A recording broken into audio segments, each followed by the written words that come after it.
एक दिन जाना पड़ी है सबके,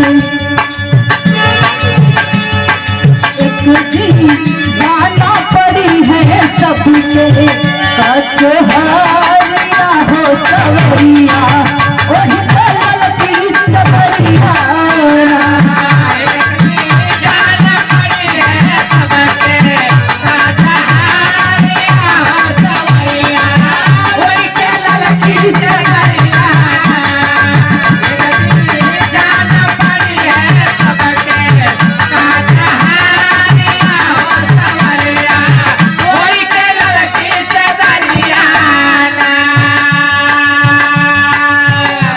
दिन पाती कलम के आई कोनो बहाना ना चल पाई,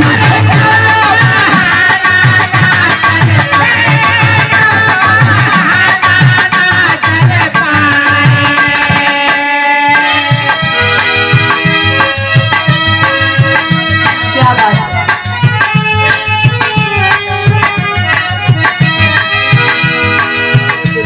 दिन पाती कलम के आई दोनों बहाना ना चल पाई,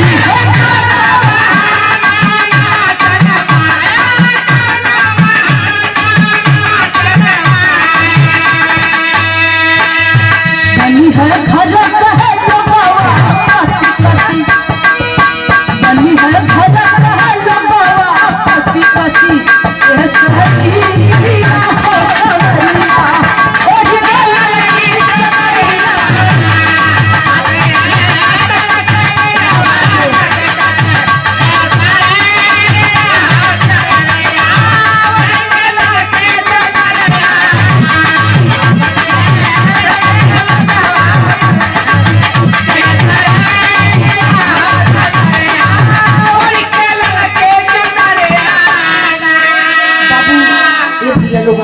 जे कोई ये संसार में आवेला सब कुछ अपना माई बाप भाई बहन सबके छोड़ के दुनिया से जाए के पड़ेगा, वही पिता परमेश्वर के पास कहना है।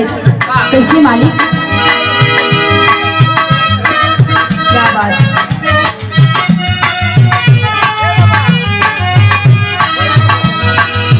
छठी है माई और भाई तोहरा संभवा केहू ना जाए, माई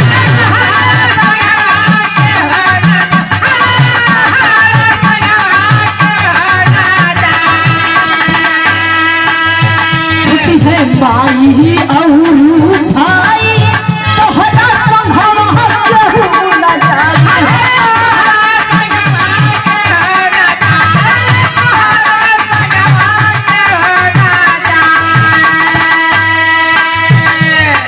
ओह दिन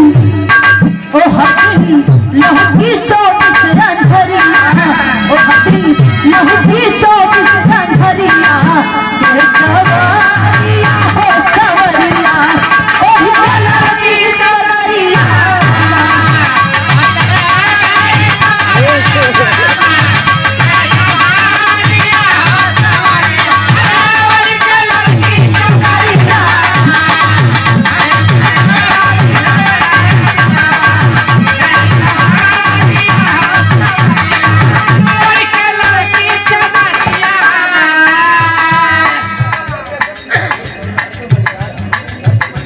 माननीय इस जिनके घर हम लोग आए हैं उस घर के मालिक आए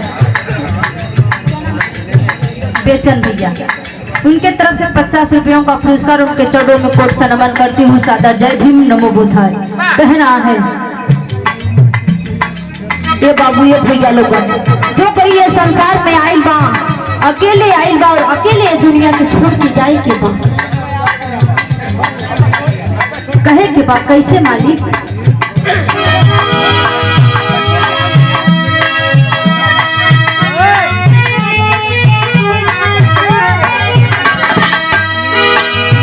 एक दिन जाना पड़ी है हवा जाके शरण पधारा हो,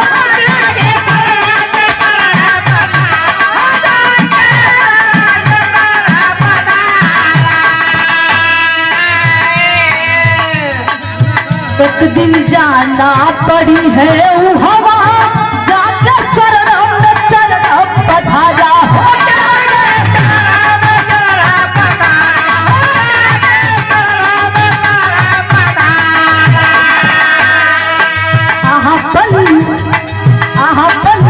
बिगड़ल चलन सुधरा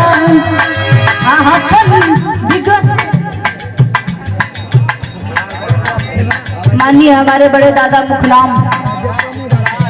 मुखलाल बड़ड़ा उनके तरफ से 50 रुपयों का पुरस्कार उनके चरणों में कोट से नमन करती हूँ। सादर जय भीम नमो बुद्धाय कहना है।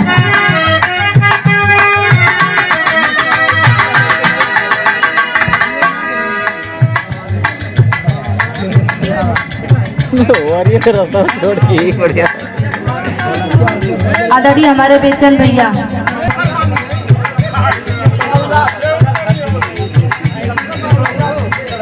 सिकरौड़ा की धरती से उनके तरफ से 100 रुपयों का पुरस्कार उनके चरणों में कोट से नमन करती हूँ। सादर जय भीम नमो बुद्धाय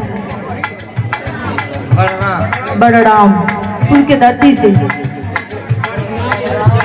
हमारी बेचन भैया के बड़ी बहन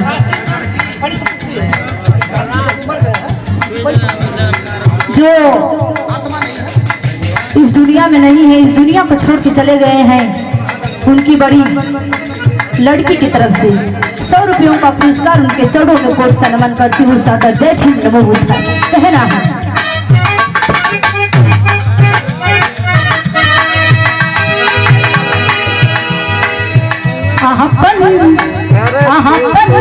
बिगड़ल चलन सुधरा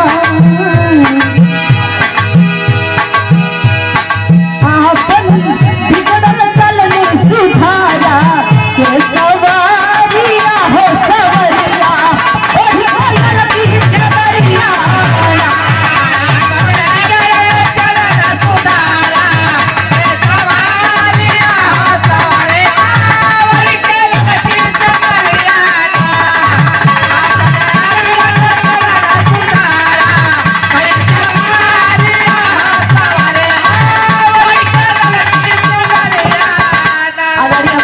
दादा माता बहन एवं हमारे भाई जो भी लोग खाना नहीं खाए जाके कृपया खाना खा ले।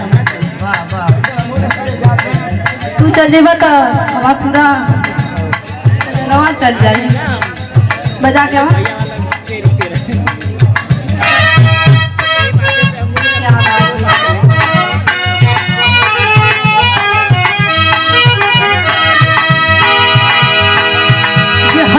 पाती पलम के आहाई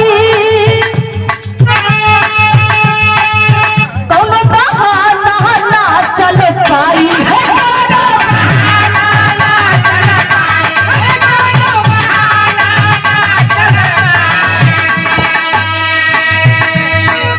जहाँ दिन पाती पलम के आहाई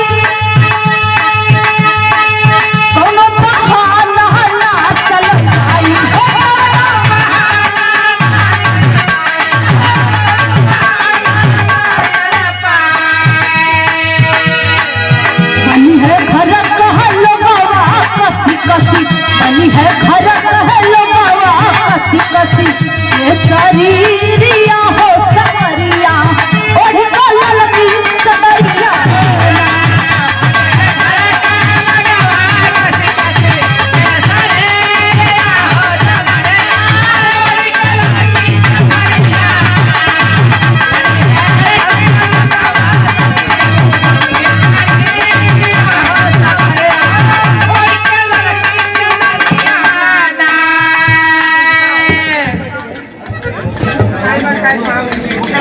माननीय हमारे छोटकाई बड़काई के बाबूजी की तरफ से बहुत बहुत रुपयों का पुरस्कार उनके चरणों में कोट से नमन करती हूँ।